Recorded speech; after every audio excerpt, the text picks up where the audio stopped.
boa noite para todos nós. Então, como é de hábito, toda terça-feira estamos nós aqui reunidos nesta casa para a realização do culto do Evangelho no Lar.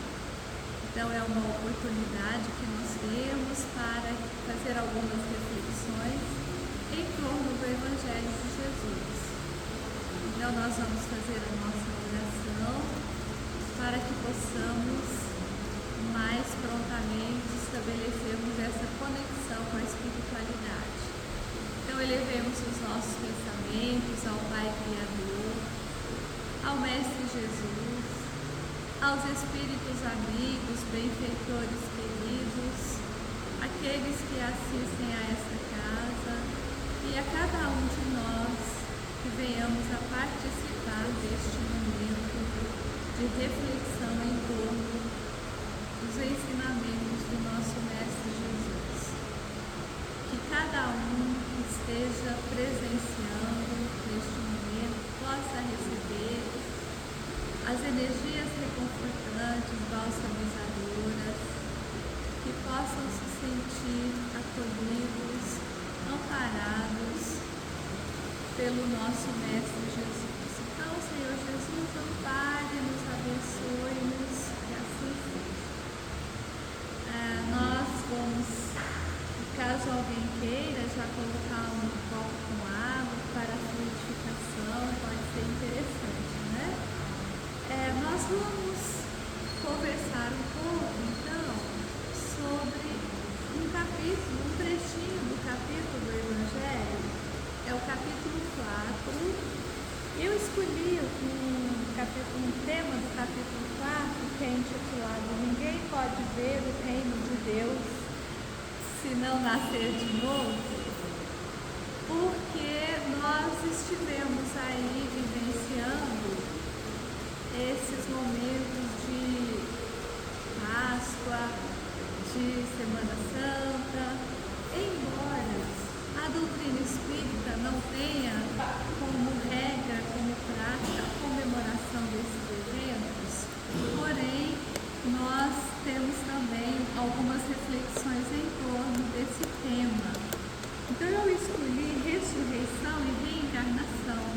Dentro disso, quero fazer algumas considerações dos eventos que nós tivemos nesses últimos dias. Então, Kardec coloca para a gente, nesse título, o seguinte, a reencarnação fazia parte dos dogmas de Deus sob o nome de ressurreição.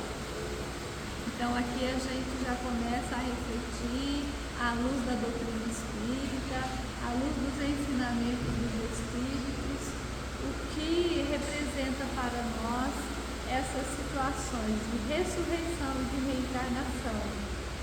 Nós sabemos que essa comemoração, aí eu já quero fazer aqui uma ligação com a questão da Páscoa, essa comemoração, ela faz parte das festas dos judeus e também dos nossos irmãos evangélicos, católicos.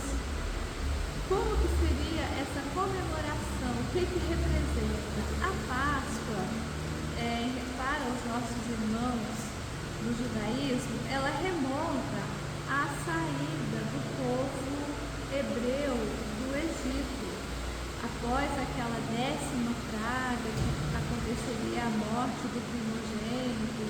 Então, os hebreus se preparam e eles marcam com sangue a porta das suas casas, e um anjo que viria provocar a morte dos primogênitos, quando ele visse aquela porta marcada com sangue, ele pularia. Então tem uma relação com passagem, é o Pessa, né, comemorado pelos judeus. E eles fazem até hoje, foi um evento muito importante, e eles cultuam todos os momentos da sua história, e esse foi um momento muito especial, comemorado, homenageado até hoje, vivenciado por conta dessa libertação do povo hebreu em relação à escravização pelo povo do Egito. Os nossos irmãos cristãos cristãos, somos cristãos também, nós os espíritas, mas nós temos um outro entendimento do que representa essa Páscoa. Nossos irmãos católicos, evangélicos, eles consideram essa festividade da Páscoa como sendo o momento de falar da ressurreição de Jesus. Então nós tivemos a Semana Santa, a crucificação de Jesus, e no terceiro dia, quando acontece o que ficou entendido como ressurreição, isso é comemorado e isso representa a Páscoa para os nossos irmãos do catolicismo, do protestantismo, dos evangélicos, cada um ao seu modo, mas tem toda uma comemoração, uma homenagem nesse momento. E para nós espíritas, o que isso representa? Aí eu volto no título do nosso tema aqui, que é ressurreição e reencarnação. Kardec coloca para a gente assim: a reencarnação, aliás, antes disso, vamos começar na ressurreição. Essa palavra, ela representa o seguinte, supõe o retorno à vida do corpo que morreu. Então, muitos dos nossos irmãos que consideram essa ressurreição seria a volta do corpo que vai se levantar dos túmulos, alguma coisa assim. Já os espíritas, como que eles compreendem? É através da reencarnação, que é o retorno da alma ou o espírito à vida corporal, mas em outro corpo formado novamente para ele, e que nada tem em comum com o antigo corpo. Bom, então a reencarnação, da forma que nós temos hoje, de compreensão, de entender que se a primeira palavra do alfabeto divino é o amor, a segunda palavra é a reencarnação. Nós a entendemos como sendo a forma de promover a justiça divina. Mas poderão assim nos dizer, mas no Evangelho, na Bíblia, não falava de reencarnação.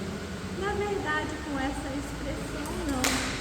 Vamos ver aqui uma situação de Jesus, então ainda ao tempo que ele esteve ali na Galileia, na Judeia. Jesus estava na Cesareia de Filipe, era um local aos pés do Monte Hermon, onde nós temos ali uma das nascentes do Rio Jordão. Então Jesus apresenta uma questão para os seus discípulos. Olha, ele pergunta: que dizem os homens sobre o Filho do Homem? O Filho do Homem era uma expressão utilizada entre os hebreus e os judeus. Então o Filho do Homem, ele fazia uma referência a si próprio, mas era uma expressão utilizada naquele tempo. Quem dizem que eu sou? Então eles responderam: uns dizem que és João Batista, outros que és Elias, outros ainda Jeremias ou alguns dos profetas. Como seria isso? Bom, João Batista fora contemporâneo de Jesus. Pelo registro histórico, ele nasceu 6 meses após João Batista. E ele havia sido decapitado pelo Herodes há pouco tempo. Então, certamente que não seria João Batista. Mas e Elias? Elias, aí voltar, como seria? Voltar e o Cristo, Jesus, o Cristo seria Elias? Ou ainda Jeremias ou outro, qualquer um dos profetas? Então, eles tinham uma compreensão a respeito de que a vida continua com a morte do corpo, que esse espírito ou alma retornaria, mas não tinha uma ideia muito clara de como isso poderia acontecer. Então Jesus, ainda continua questionando: e vós, quem dizeis que eu sou? Simão Pedro, tomando a palavra, disse-lhe: tu és o Cristo, o Filho de Deus vivo. Então Jesus respondeu: tu és bem-aventurado, Simão, filho de Jonas, porque não foi a carne nem o sangue que te revelaram isso, mas meu Pai que está no céu. Então isso daqui é um dos registros de Mateus. Nós temos aqui outros registros, tem um outro que ocorre após aquela transfiguração no Monte Tabor, onde Jesus ele sobe acompanhado de Pedro, Tiago e de João ao Monte Tabor, e ali ocorre a chamada transfiguração, e ao seu lado aparecem Elias e Moisés. Como se daria isso, né? Como pode eles aparecerem e serem vistos por aqueles 3 discípulos de Jesus? E após esse acontecimento, Jesus caminhando por ali, eles retornam a Jerusalém, e ali Jesus é procurado por um fariseu que na verdade ele era considerado o chefe dos fariseus. Então ele chega para Jesus e começa a conversar, e ele já o reconhece como Rabi, né? Então ele já diz o seguinte: como poderia acontecer, como seria essa questão? Então Jesus até informa que é verdade que Elias deve vir e restabelecer todas as coisas, mas eu vos declaro que Elias já veio e não o conheceram, e o trataram como quiseram. Também farão sofrer o Filho do Homem. Então os discípulos compreenderam que era João Batista a quem ele se referia. Então, aí mais à frente, tem esse momento de Jesus que é procurado por Nicodemos. E aquela conversa, aquele diálogo ali é muito interessante, porque Jesus já diz para Nicodemos: em verdade te digo, ninguém pode ver o reino de Deus se não nascer de novo. Nicodemos então diz: como pode nascer um homem que já é velho? Pode voltar ao seio de sua mãe para nascer outra vez? Então, Nicodemos, que conhecia a Torá, né, conhecia as leis do judaísmo e não compreendia aquela situação, então Jesus diz a ele novamente: em verdade eu te digo, se um homem não renascer da água e do Espírito, não pode entrar no reino de Deus. O que é nascido da carne é carne, e o que é nascido do Espírito é Espírito. Então esse diálogo deixa para a gente assim, uma possibilidade de que ali já se tratava da reencarnação. Mas era talvez um momento ainda cedo para a compreensão. O próprio Jesus, naqueles diálogos que ele tem com os discípulos, ele fala que muitas coisas, na verdade, ele até diz: tudo que eu aprendi com o Pai, eu revelo a vocês. Mas ele também deixa claro que muita coisa ainda seria revelada, porque não estava na hora, não seria possível compreender. Jesus, também registrado por João, ele fala que quando ele já começa a se despedir, quando ele já começa a dar sinais de que ele estaria deixando os discípulos, ele fala que retornaria ao Pai, mas que ele iria pedir ao Pai que lhe enviasse um Consolador. E esse Consolador, nós o entendemos como sendo a doutrina espírita, que não está personificada, seria a terceira revelação, mas não está personificada como a primeira em Moisés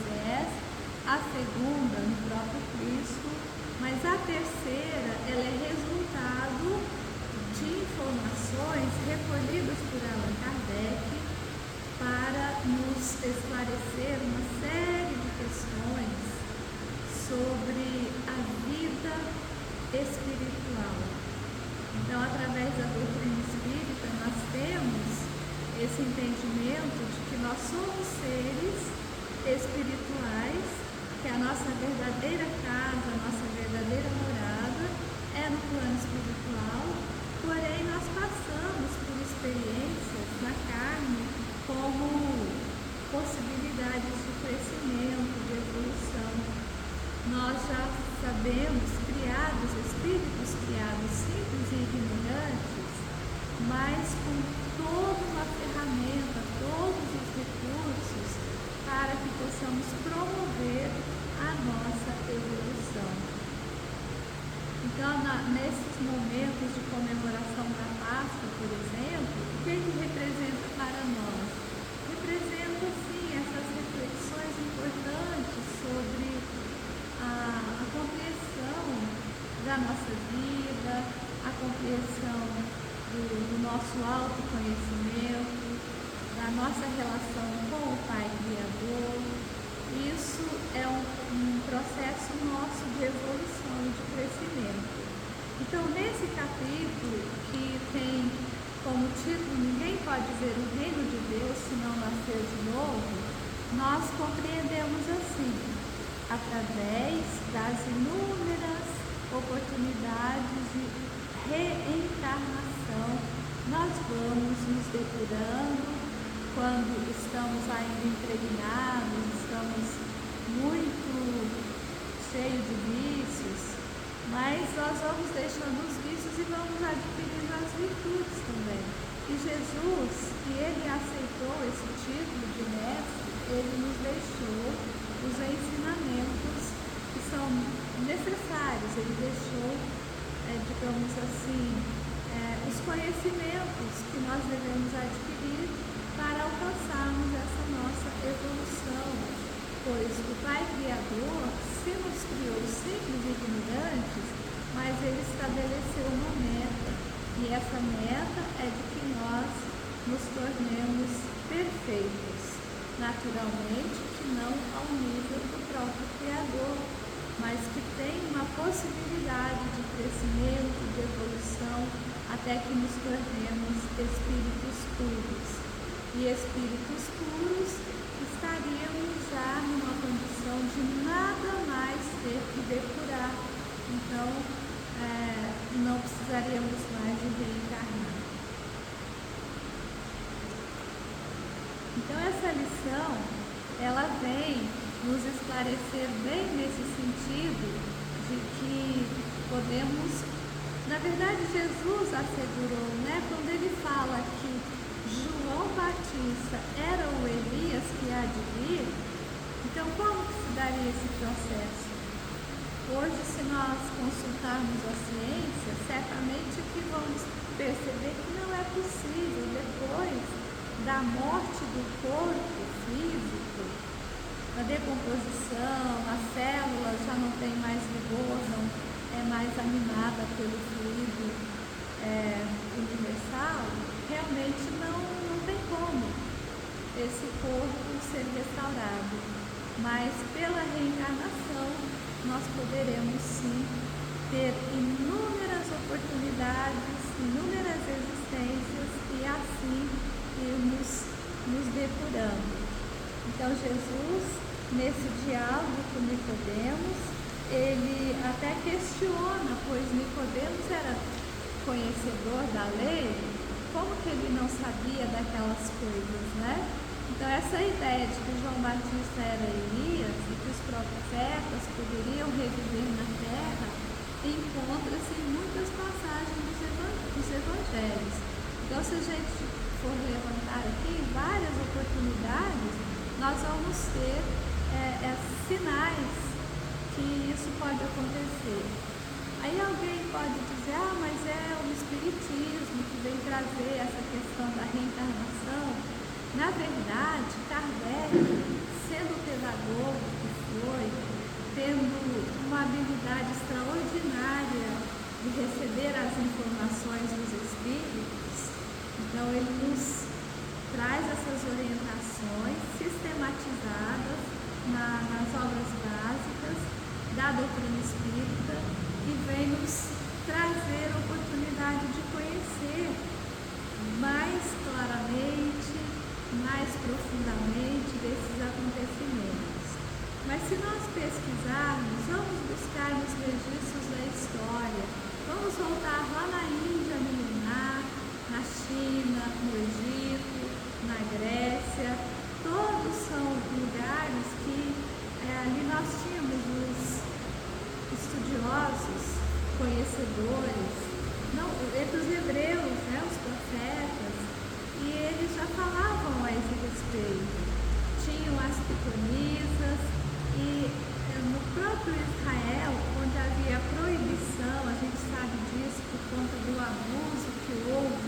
perseguiam os médios, os que hoje nós denominamos médios. Kardec assim o fez, mas tinha as pitonisas. Esse nome foi herdado da Grécia Antiga, e as pitonisas foram perseguidas, foram até mortas. Mas o rei Saul, ele iria participar de um conflito, de uma guerra, e ele queria, de toda sorte, saber o que poderia acontecer. Então ele pede aos seus subordinados que procurem uma pitonisa. E ali na cidade de Endo havia uma pitonisa. Então o rei se disfarça e vai até lá, e ele tem um diálogo, ele conversa com ela, explica que ele precisava falar com alguém. Ele nem diz quem é, ele não se identifica e nem diz com quem ele queria falar. A expressão utilizada é: queria que baixasse para conversar comigo. E ele mentaliza a pitonisa também, e acaba que o rei consegue dialogar com o profeta Samuel. E a pitonisa logo identifica: aqui está Samuel, o profeta, e vai falar com o rei Saul. E ela se assusta, fala: mas Senhor, é proibido. Mas ele fala: não se preocupe, não vou fazer nada contra você. E ele dialoga com o profeta, que já havia então desencarnado há muito tempo. Então já haviam esses conceitos sobre reencarnação nessas outras civilizações. E hoje nós temos, com a doutrina espírita e com as orientações do Evangelho de Jesus e das outras obras da doutrina, as orientações necessárias para que nós possamos esse diálogo entre o mundo material e o mundo espiritual, compreendermos quando estamos desencarnados. E eu queria até, a propósito, nesse momento, fazer a nossa vibração a benefício do nosso irmão Papa Francisco, que desencarnou ontem, né? Então, que ele receba as nossas vibrações, que ele receba também o nosso abraço fraterno para se sentir reconfortado. E nós vamos encerrando então, rogando ao Mestre Jesus, pedindo a Ele que acolha o nosso irmão e a todos nós que estamos participando desse momento que nós consideramos muito especial, e mais uma vez rogando as bênçãos e o amparo do nosso Mestre Jesus e dos Espíritos amigos para esta casa, em todas as atividades que aqui são realizadas, e todos os trabalhadores se sintam fortalecidos, encorajados para desempenhar as suas tarefas com o sentimento de amor, que foi o sentimento maior que Jesus deixou para nós. Então nós agradecemos e pedimos ao Mestre Jesus que permaneça conosco em nossos corações, em nossas